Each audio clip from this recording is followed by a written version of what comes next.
হযরত ইউসুফ নবী আলাইহিস সালামের জামাটাও ইয়াকুব নবী আলাইহিস সালাম নিলেন।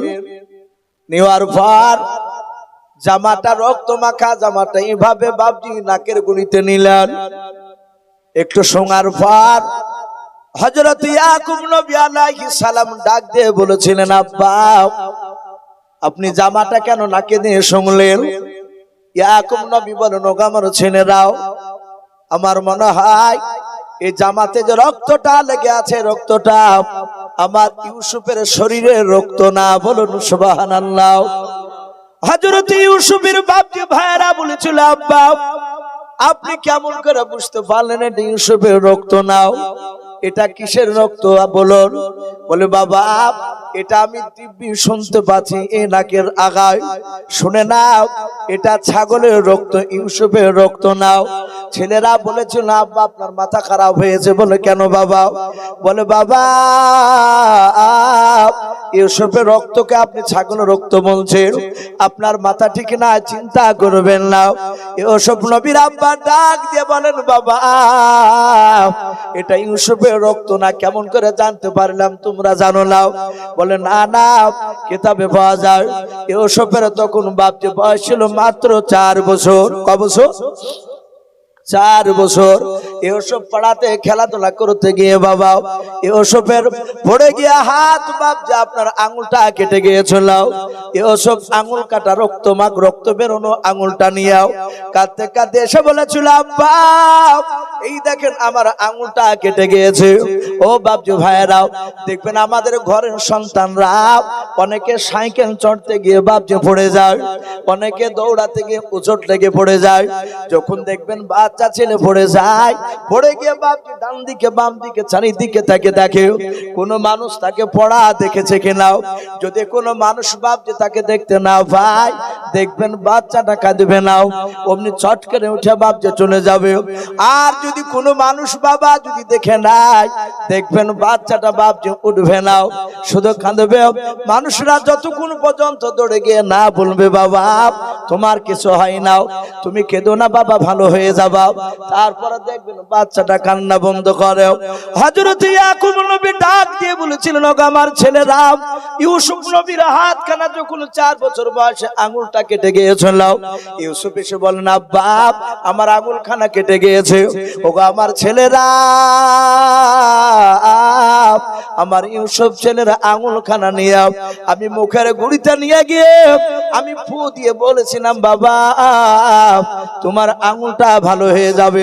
আমি ওই সময় যখন ফু দিয়েছিলাম হঠাৎ করে দেখলাম ইউসুফের রক্ত থেকে মুশকে আম্বার নাই খুশবু বের হচ্ছে। বলুন সুবহানাল্লাহ। বলে, না রে তকবীর। বাপজি আমার সোনা লালেরা, নবীদের রক্ত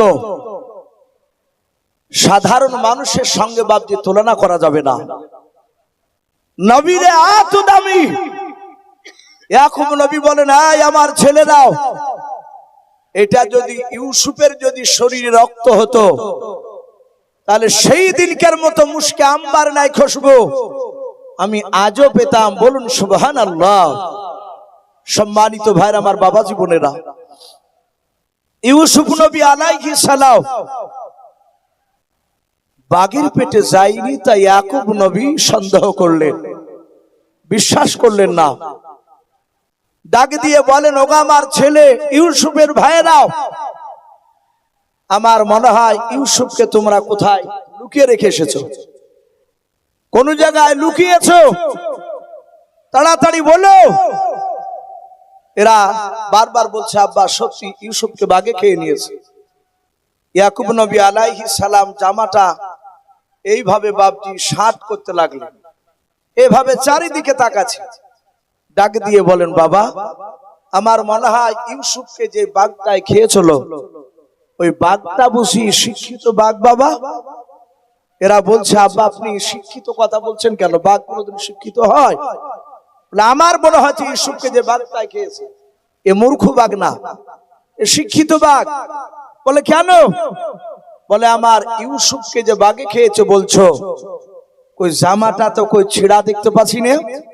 আমার মনে হয় ইউসুফকে খাওয়ার আগে বাগদাতে ইউসুফের শরীরে জামা মনে হয় খুলে রেখেছিল। বলুন আলহামদুলিল্লাহ।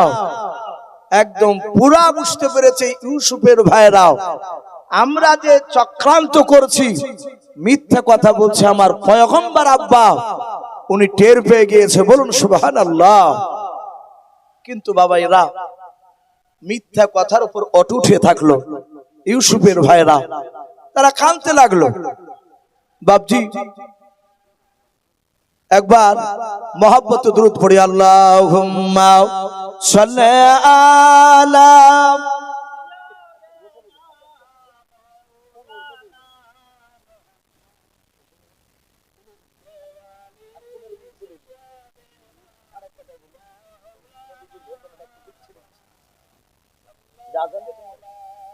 ভাই আমি বলছিলাম, আমি আপনাদেরকে প্রথমেই বলেছি বাপ, ইউসুফ নবী আলাইহিস সালামের ঘটনা ধারাবাহিক ভাবে আলোচনা করলে প্রায় ঘন্টা 6 লাগবে। তো যাই হোক বাপজি, যেহেতু আমার পরে আরো অনেক বক্তা রয়েছে, আল্লাহ যদি আবার কোনোদিন আসায় আমি আপনাদেরকে বলবো, যদি আবার কপালে লিখা থাকে যদি বাঁচিয়ে রাখে, তাহলে বাপজি আবার এসে বলবেন ইউসুফ ভাই যেখান থেকে বলেছেন এখান থেকে আবার বলবেন।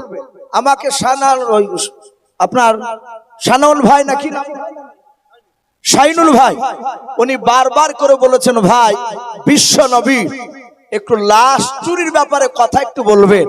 ভাই আমি আপনাদেরকে আর মিনিট 15, জি আমি আপনাদেরকে বলি, গোটা পৃথিবীতে মুসলমানদের একমাত্র সবচেয়ে বড় দুশমন বাপজি, সেটা হচ্ছে বাপজি আপনার ইহুদি সম্প্রদায়। কারা বললাম? ইহুদি। এরা হচ্ছে বাপজি আপনার মুসলমানের সবচেয়ে বাপজি দুশমন। ইউরোপে বাপজি সেই সময় ইহুদির খ্রিস্টানদের বাপজি বাস ছিল। ইহুদিদের আমার বিশ্ব নবী বাপজি ইন্তেকাল করেছে রওজাতুল মানুওয়ারায় মদিনায় সবুজ গম্বুজের তলে শুয়ে আছে। কোরআন শরীফে বাপজি বলেছেন ওয়ালা তাকুলু লিমা ইউকতালু ফি সাবিলিল্লাহি আমওয়াত বাল আহইয়াউ ওয়ালাকিন লা তাশউরুন। যারা আল্লাহ রাস্তায় শহীদ হয় তারা মরে গেছে কথা বলো না, তারা কবর জিন্দা। বলুন সুবহানাল্লাহ। আর এক জায়গায় বলেছেন ইউরজাকুন, তারা রুজি পর্যন্ত খায়। বলুন আলহামদুলিল্লাহ। নবীর ব্যাপারে মিশকাত শরীফে পাওয়া যায় ইন্নাল্লাহা হাররামা আলাল আরদি মিনাল আজদাশিল আমবিয়া ফানাবিয়ুন হাইয়ুন ইরজাকুন। আল্লাহর নবী বলে নবীদের রাসূলদের শরীরকে খাওয়া মাটিকে আল্লাহ হারাম করে দিয়েছেন। বলুন সুবহানাল্লাহ। তারা পচে না, সড়ে না, তারা গলে যায় না, তারা কবরে ফানাবিয়ুন হাইয়ুন, প্রতিটা নবী রাসূল তারা জিন্দা ওয়া ইরজাকুন এবং রুজি পর্যন্ত খায়। জোরে বলুন সুবহানাল্লাহ। তাই ইহুদিরা জানতো রাসূলুল্লাহ মদিনায় কবরে বাপজি জিন্দা আছে, এটা জানতো। তাই বাপজি আপনার ইহুদিদের অনেক কিছু নবী গোপন কথা প্রকাশ করে দিয়েছিলেন। তাই সহ্য করতে না পেরে তৎকালীন সেই সময় ইহুদির বাপজি আপনার বাদশা ইউরোপে ছিল। ইউরোপের বাদশা ইহুদি বেঈমান বলল কারা আছো, ছদ্মবেশে গিয়ে তোমরা মদিনা থেকে রাসূলুল্লাহর লাশ কে চুর করে নিয়ে আসতে পারবা? বাপজি সেই সময় 3 ইহুদি বেঈমান, তারা মুসলমান নয়, তারা বলল হুজুর আমরা মুসলমানদের কোরআন শিখেছি। কথা বুঝতে পেরেছে? তারা বলল আমরা মুসলমানদের কোরআন শিখেছি, নামাজ পড়েছি, মুসলমানদের অনেক কিছু জানি। তাই নাকি? বলে হ্যাঁ। সঙ্গে সঙ্গে বাপজি বলল তাহলে তোমরা পারবা? বলে হ্যাঁ। এতে সময় লাগবে। বলে কি করবা? বলে আপনাকে টাকা দেওয়া লাগবে। ইউরোপের বাদশা খ্রিস্টান ইহুদির বাদশা বেঈমান বলল মুহাম্মদ সাল্লাল্লাহু আলাইহি ওয়াসাল্লামের লাশ মদিনা থেকে এখানে আনতে যতদিন সময় লাগবে নাও, যত কোটি কোটি টাকা লাগে, আমি ইউরোপের বাদশা তোমাদের কাছে টাকা আমি ঠিক পৌঁছে দেওয়ার ব্যবস্থা করে দেব। বললে অসুবিধা নেই, আমরা রাজি হয়ে গেলাম। ইহুদির বাদশা তাদের প্ল্যান ছিল রাসূলুল্লাহর লাশ নিয়ে গিয়ে বাপজি শুকুরের মাংস দিয়ে তারা বাপজি হুলি খেলতো। বলুন আস্তাগফিরুল্লাহ। নবীজির মুখে তারা মদ ঢেলে দিত। এটা ইহুদিদের বাপজি চক্রান্ত ছিল। তিনটা ইহুদি বেঈমান তারা পাঞ্জাবিওয়ালা লেবাস চেঞ্জ করলো, গোল পাঞ্জাবি, মুখে বড় বড় দাড়ি, মাথায় পাগড়ি, বাপজি হাতে তসবিহ নিয়ে বাপজি তারা তিন বেঈমান তারা আরব সাগরে চলে আসলো। মদিনাতে বাপজি ঢুকার আগে আপনার আরব সাগরের ওই নদীর কোলে, মদিনার ভিতরে যাই না কোলে বাপজি, সে আরব সাগরের নদীর কোলে বাপজি তারা একটা তাম্বু টাঙালো। তাম্বু টাঙিয়ে তারা তিনজনায় তিন রকমের ইবাদত বেছে নিল। তাদের সব প্ল্যান ছিল।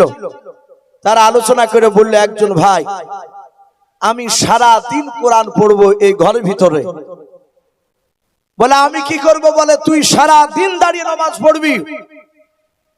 তিন নাম্বার বলল, আমি সারা দিন ঘরের বাইরে দাঁড়িয়ে দাঁড়িয়ে লোককে টাকা দান করব।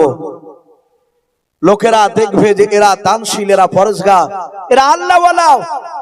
প্রথমে মানুষের কাছে বিশ্বাসটা আনাতে হবে আমাদের। বাপজি তারা শুরু করে দিল। সেখানে আপনারা কয়েকদিন আগে বাপজি খবরে দেখেছে, বাংলাদেশে একটা মাওলানা এক নয় দুই নয় প্রায় 13 বছর ইমামতি করার পরে ধরা পড়েছে সে আদৌ মুসলিম মৌলবি না, সে হচ্ছে খ্রিস্টানদের দালাল। ছদ্মবেশে মুসলমান সেজে বাপজি সে মুসলমানদের ঈমান চুরি করছিল। শুধু তাই নয়, গোপনে মুসলমানদেরকে বাপজি সে অনেক টাকা নিয়ে এসে দিত। বাপজি এরা আপনার তিনজনায় ছদ্মবেশে ধরে বাপজি ইবাদত করে, কোরআন পড়ে সারাদিন। আর রাত্রি বেলায় ওই যেখানে কোরআন পড়তো দিনের বেলায়, ওই রাত্রি ঘরের ভিতরে ওই তাম্বুর ভিতরে ওই কোরআনের জাই নামাজ, কোরআন তুলে জাই নামাজটা তুলে ওখান থেকে মাটি কাটতো। গোটা রাত, সারা রাত বাপজি মাটি কাটে। আর এরা তিনজনায় লাগাতার, ও এলে যায় তখন আরেকজন কাটে, আরেকজন এলে যায় আরেকজন কাটে, আর মাটিকে দুটো দুটো করে নিয়ে গিয়ে সাগরে ঢেলে দেয়। সাগরে বাপজি মাটিকে নিয়ে চলে যায়। এরা কাটতে কাটতে কাটতে কাটতে কাটতে কাটতে কিতাবে লিখেছে, বাবা আর এক সপ্তাহ কাটলি রাসূলুল্লাহর রওজাতুল মানুওয়ারা মদিনায় রাসূলুল্লাহর কবরে তারা পৌঁছে যাবে, লাশ নিয়ে চলে যাবে। এরা আর এক সপ্তাহ বাকি আছে।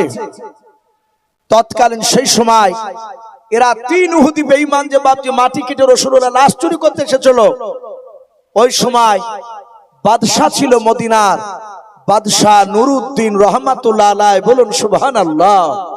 কি নাম বললাম ভাই, একটু জোরে বলে? বাদশা নুরউদ্দিন রহমাতুল্লাহ আলাইহি, বিখ্যাত আল্লাহর ওলি। উনি রাত্রি বেলায় এশার নামাজ পড়ে কোরআন তেলাওয়াত করছিলেন।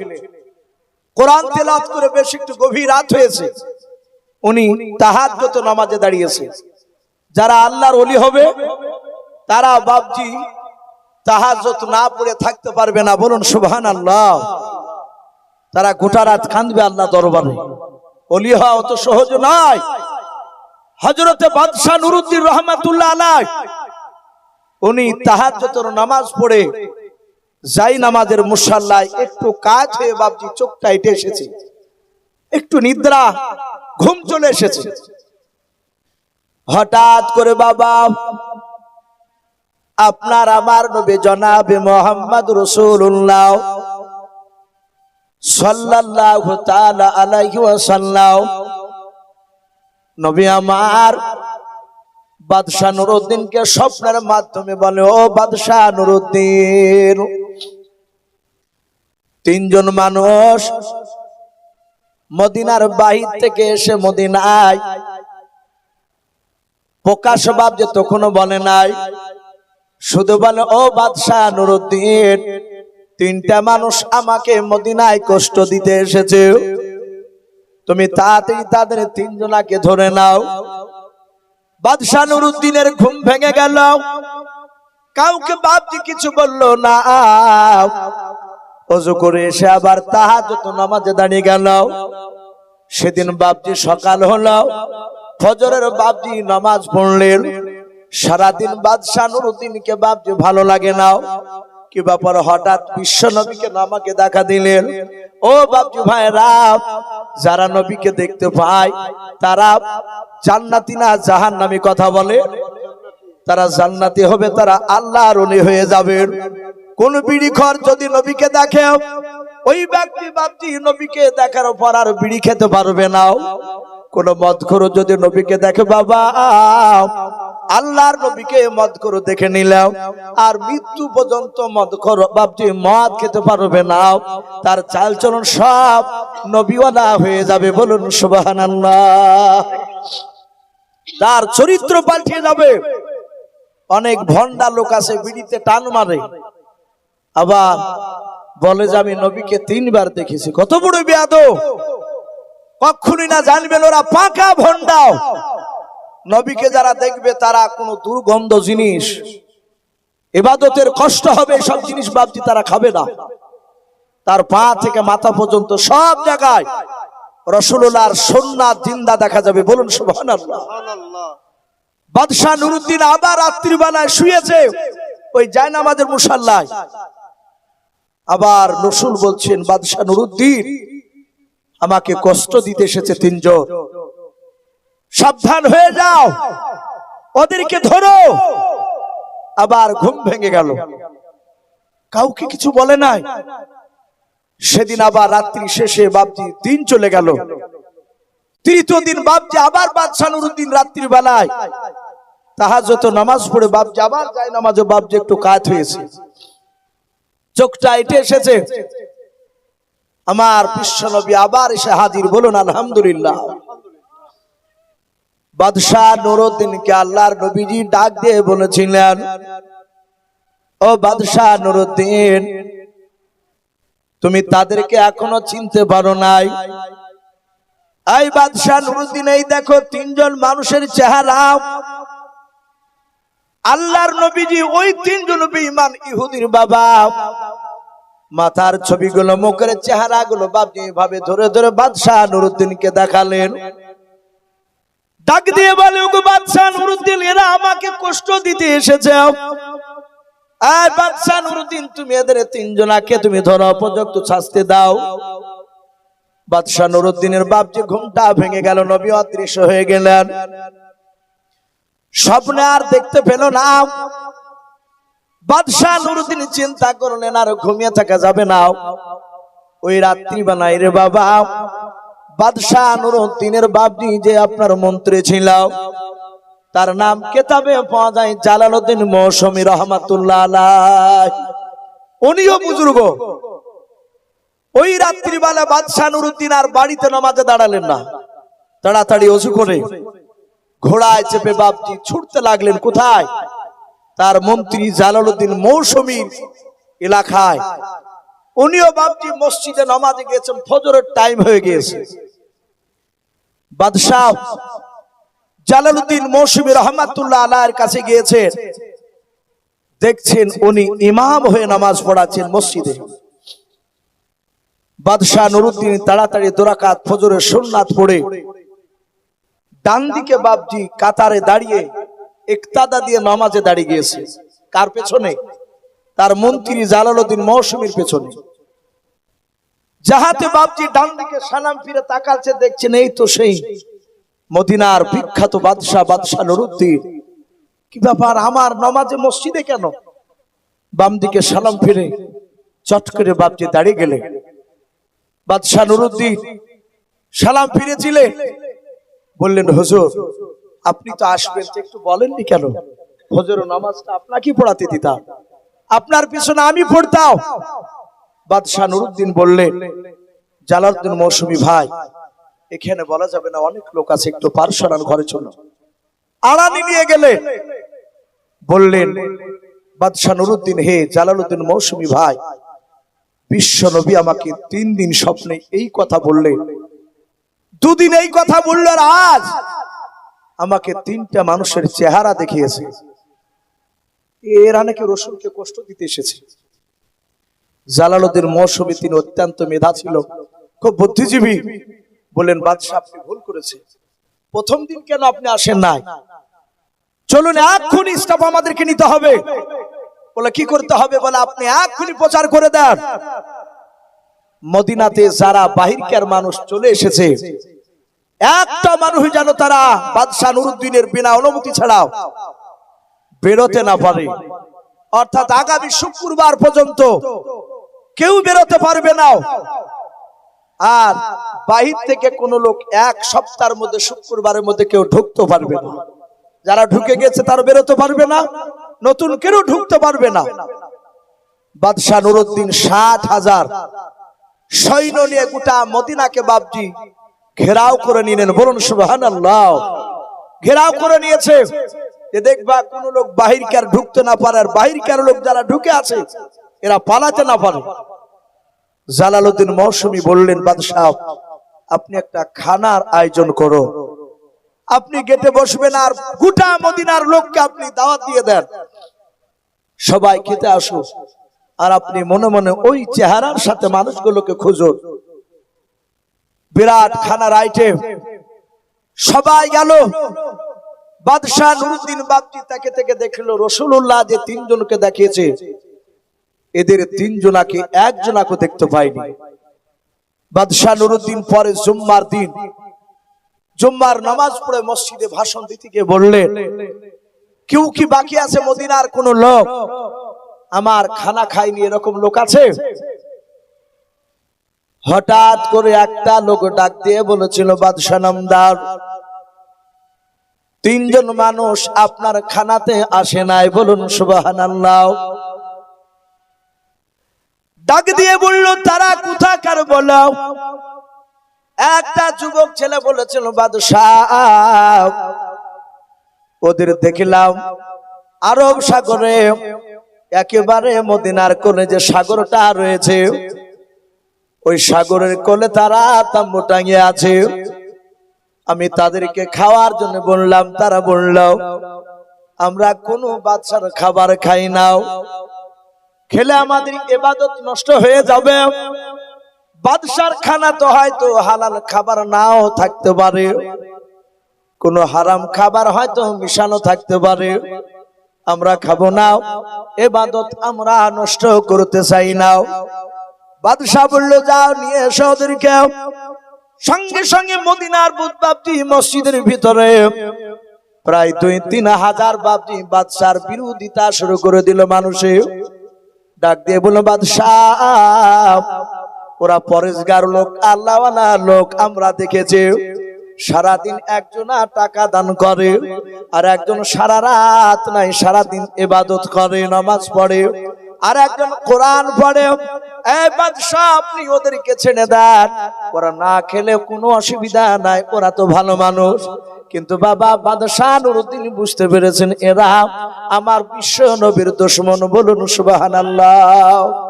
উনি বুঝতে পেরেছেন এরাই বাকি আছে। জালালউদ্দিন মৌসুমী বলল বাদশাহ এ তো লোক আপনার বিরোধিতা করেছে, মানে অপর দেখে। ডাক দিয়ে বলল এই বাদশাহ নামদার ও না আসলে ছেড়ে দেন। বলে না, বলে নিয়ে চলো আমাকে, কারো কথায় যদি না আসি আমাকে নিয়ে চলো। বাদশাহ যাওয়ার পর বাবা দেখছেন একজন টাকা বিলি করছে ঘরের বাইরে, তাম্বুর বাইরে। বাদশাহ তাকে দেখি চিনতে পেরেছে 3 শয়তানের মধ্যে একটাকে দেখতে পেয়েছে। তো রাসূলুল্লাহ একেও তো দেখিয়েছে নবীজির হাতে 3টে মানুষের মাথার মধ্যে এরও তো একটা ছিল। বাদশাহ বললেন ভাই খানা খেতে যাওনি কেন? মিষ্টি ভাষায় বলল আমরা আল্লাহর বুজুর্গ, আমরা আপনার খানা খাবো না, কারণ আপনার খাবারে যদি অবৈধ টাকা যদি মিশানো থাকে। বাদশাহ তো বুঝতে পারছেন যে তোরা যে কত বড় বুজুর্গ, আমি বুঝতে পেরেছি। জালালউদ্দিন মৌসুমীকে বলল ওদের দুজনাকে ডাকো। ঘর থেকে যাহাতে ডাকলো তখন বলল আমি কোরআন পড়ছিলাম আর ভাই নামাজে দাঁড়িয়ে স্যার একজন, উনি আসবেন না, গোটা দিন কারোর সঙ্গে কথা বলে না। কয়েক হাজার লোক মদিনার তারা সবাই বাদশাকে বলছে, বাদশাহ আপনাকে এতদিন ভালো ভাবতাম, কিন্তু আপনি তো ভালো লোক না, ওদেরকে ছেড়ে দেন, এদেরকে ডিস্টার্ব করছেন কেন, ওরা ভালো মানুষ। বাদশাহ বলল, জালালউদ্দিন মহসিন ওদেরকে চুপ করতে বলল। বাদশাহ বলে, নাই আমার প্রজারাও, এবার যদি চিৎকার করো তাহলে তোমাদের খবর খারাপ আছে। প্রজারা সবাই চুপচাপ ভয়ে দাঁড়িয়ে গেল। বাদশাহ বললেন, ওগো জালালউদ্দিন মহসিন ভাই, দরজা ভেঙে ফেলো। দরজা ভেঙে ফেললেন, দেখছেন মানিক কোরআন পড়ছে, পাশে নামাজ পড়ছে আর একজন। বাদশাহ নুরুদ্দিন দুজনকে দেখে চিনলেন, এরাই সে তিনজন। তখনও বলে নাই, তাড়াতাড়ি বাদশাহ নুরুদ্দিন নামাজ পড়ছিল তাকে বলল, এই ভাই নামাজ ভাগো। নামাজ ভেঙে বলল, আপনি বাদশাহ হয়ে ডিস্টার্ব করলেন, বলে তোমরা দুজন একটু বেরিয়ে এসো। বলে, আমরা বেরোই না, আমরা দিনে বেরোবো না। যাহাতে বাপজি বেরোয় না, বাদশাহ বলে ওদেরকে জোর করে টেনে নিয়ে এসো। জোর করে ধরে টানতে গিয়ে দেখলো কোরআন আলা কোরআন রেখে দিয়েছে, মুসাল্লা বিছানো আছে। বাদশাহ বললেন, হে জালালউদ্দিন মহসিন, কোরআনটা আদবের সহিত তুলে নাও, কোরআনের যেন অবমাননা না হয়। কোরআনটা তুলে নিল বুকে, যাই নামাজটা তুলতে বলল। ওই দেখো পাথর দেখতে পাওয়া যাচ্ছে, পাথরটা উঠাও। পাথরটা উঠে দেখছে ভিতর সুড়ঙ্গ রাস্তা। হাজার হাজার লোক, তাদের ভুল ভেঙে গেল। বলল, বাদশাহ আমরা থেকে পরেজগার ভাবতাম। বাদশাহ বললেন, এদের তিন শয়তানকে বিশ্বনবী আমাকে স্বপ্নের মাধ্যমে দেখিয়েছে। নবী বলেছেন আমাকে কষ্ট দিতে এসেছে। মদিনার বাহির থেকে এরা তিনজন, এদেরকে ধরো, আটকাও। তাই আমি এই সিস্টেম করেছিলাম। এরা তিনজনাই বলল, বাদশাহ আমরা আদৌ মুসলমান নই, আমরা তিনজনাই ইহুদির বাচ্চা, আমরা ছদ্মবেশ ধরে এসেছিলাম। হে বাদশাহ, আর এক সপ্তাহ আপনি যদি জানতে না পারতেন, আপনাদের নবীর লাশকে নিয়ে আমরা ইউরোপে নিয়ে চলে যেতাম। ওগো বাদশাহ নামদার, যখনই আপনি বললেন যে মদিনার বাহিরকার মানুষ যারা আছে তারা যেন না বেরোয়, আর বাহিরকার মানুষ যেন মদিনায় প্রবেশ করতে না পারে, সেদিনে আমরা বুঝতে পেরেছি আমরা তিনজনায় ধরা পড়ে গিয়েছি। বাপজি, এখন এরা তিনজনা ছেড়ে দিবে এদেরকে, না এদেরকে মেরে দিবে বলে? বাদশাহ নুরুদ্দিন বলল, এদেরকে হত্যা করে দাও, এদের তিনজনাকে হত্যা করে দাও, এরা নবীর দুশমন, এরা ইহুদি। তাদেরকে বাপজি জবাই করে দিল। রাসূলুল্লাহর বাদশাহ নুরুদ্দিন সে আল্লাহর ওলি, উনি বললেন, ভাই একমাত্র জিনিস পোড়ানো, কোন জানদারকে পোড়ানো আল্লাহ ছাড়া বাপজি অধিকার নাই। কথা বুঝতে পেরেছে? আমরা অনেক মানুষ আচা হয়, আচা সাজিনা জেলাজিনা গেছে, অনেকে দেখেন পাটকুটির বন্দুলা ধরে আগুন ধরে পটপট পট করে পোড়ায় না, অনেকে পোড়ায়। সাবধান, পোড়াবেন না। আপনি ওই আচাটাকে সার্পের অন্য কোনো মেডিসিন দিয়ে মারে, আগুন দিয়ে পোড়াবেন না। অনেকে সাপকে ধরে, দু চার বাড়ি মারিয়ে আগুন দিয়ে সাপটাকে পোড়ায় না, এসব করবেন না, চরম অন্যায়। বাদশাহ নুরুদ্দিন বললেন, এদেরকে যদি মাটি দেওয়া হয়, এর উত্তর শরীরা, এদেরকে মাটি দিলে ইহুদি সম্প্রদায় তারা ভাববে এখানে কবর আছে, আমাদের দুশমন নবীজির লাশ চুরি করতে এসেছিল, তখন তারা কবর পূজা চালু করে দিবে। তাই বাপজি বাদশাহ নুরুদ্দিন বলল, এদের লাশের কোনো চিহ্ন তো রাখা হবে না। এটা বাপজি সে আল্লাহর ওলি, সে ব্যক্তিগত বাপজি সে রায় দেয়নি। সে বাপজি তাহাজ্জুদের নামাজে পড়ে আল্লাহর কাছে কেঁদেছিলেন যে আমি কি করব এদের তিনজনকে। কোন কোন মুফাসসিরিন কেরাম লিখেছেন বাপজি তাকে স্বপ্নের মাধ্যমে জানিয়ে দেওয়া হয়েছিল। সে তার পরের দিন বাপজি তাদের তিনজনাকে অপরের সৈন্য করে ধরে বাপজি নিচে আগুন জ্বালিয়ে তাদেরকে পুড়ে শেষ করে দিয়েছিল, ছাই করে সেই সাগরের মধ্যে বাপজি তাদেরকে ভাসিয়ে দিল, যেন কিয়ামতের আগ পর্যন্ত কোন ইহুদি এদের কবরের যেন অস্তিত্ব যেন না পায়। বাপজি বাদশাহ নুরুদ্দিন একজন আল্লাহর ওলি হয়ে ওটা করেছিলেন, সে বাপজি স্বপ্নের মাধ্যমে এটা দেখেছিলেন। ভাই এটাই ছিল রসুল্লাহর বাপজির লাশ চুরি করার কথা। আমার সময় বাপজি প্রায় 8:30 টাইম ছিল, মনে হয় 2-3 মিনিট পার হয়ে গেল। তাই বাপজি আমি আপনাদের সামনে ইউসুফ নবীর কথা সামান্য কিছুটা, প্রায় 6 ভাগের হয়তো 1 ভাগ বাপজি আপনাদের সামনে একটু বাপজি তুলে ধরতে পেরেছিলাম। তারপরে মিনিট 15 বাপজি বিশ্ব নবীর লাশ চুরি করা কথা একটু তুলে ধরলাম। আল্লাহ রাব্বুল আলামিন আমাদের সকলকে কোরআন এবং সুন্নাত মাফিক আমল করার তৌফিক দান করুন, বলুন আল্লাহুম্মা আমিন। ভাই সামনে আগামী কাল যদি চাঁদ দেখা দেয়, পেপার পত্রিকায় তো আমরা পড়ছি বাপজি আগামী কাল চাঁদ রাত হবে, মানে তারাবি হবে, তাই তো নাকি? আগামী কাল তারাবি, রাত্রে ভাত খেয়ে বৃহস্পতিবার একটা রোজা। প্রতিটা বাপ অনুরোধ করব মা বোনদেরকে, আমরা ইচ্ছাকৃত রোজা ছাড়বো না, বলুন ইনশাআল্লাহ, বলুন ইনশাআল্লাহ। বাপজি অনেক মানুষ গ্যাসের বাপজি এখন ঢং করতে লেগেছে। চায়ের দোকানে যেত, কিছু হতো না, গল্প করতো। দিন পাশে কাক থেকে কিছু কিছু জায়গায় শুরু হয়েছে, লোক বসে আছে এমনি করছে, বলে ভাই কি হলো? কিছুক্ষণ পর বলছে ভাই চরম গ্যাস, জানে যে রমজান আসছে, এ তো রোজা করবো না, লোকে নিন্দা করবে। তাই বাপজি লোককে বুঝাইছে যে ভাই তো বলেছিলাম না রোজা রাখতে পারি না ভাই, পেটে গ্যাস, আবার চাহাতে ঈদ হয়ে যাবে, আর গ্যাস নাই। অনুরোধ করবো বাপ রোজা ছাড়বেন না, রোজা আপনি মনে রাখবেন, আপনি একদম তাগড়া শরীর হয়ে নিয়ে পাড়াতে দেখবেন একটা 9 বছর 10 বছর ছেলে, অনেক পাড়াতে দেখা যায় বাচ্চা ছোট ছোট, তারা একটা রোজা ভাগে না, না এরকম অনেক বাচ্চা ছেলে রোজা করে। চিন্তা করবেন বাচ্চাটা যদি রোজা রাখতে পারে সারাদিন সুখে, আপনি আমি কেন পারবো না? আল্লাহ রাব্বুল আলামিন আমাদের সকলকে রমজান মাসে হক আদায় করা তৌফিক দান করুন, আল্লাহুম্মা আমিন। ভাই বেশ কিছু কথা আলোচনা করেছি, বলার মধ্যে ভাষার মধ্যে যদি ভুল হয়ে যায় সকলে ছোট ভাই কিংবা ছোট ছেলে হিসেবে ক্ষমা করবেন, এই বলে আমার বক্তব্য শেষ করলাম। ওয়া আখিরি দাওয়ানা আনিল হামদুলিল্লাহি রাব্বিল আলামিন। আসসালামু আলাইকুম ওয়া রাহমাতুল্লাহি ওয়া বারাকাতুহু।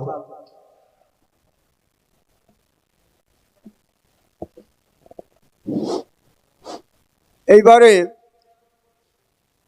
এশা নামাজের আজান হবে ইনশাল্লাহ। আজানের পরে আমরা জামাতে নামাজ পড়ে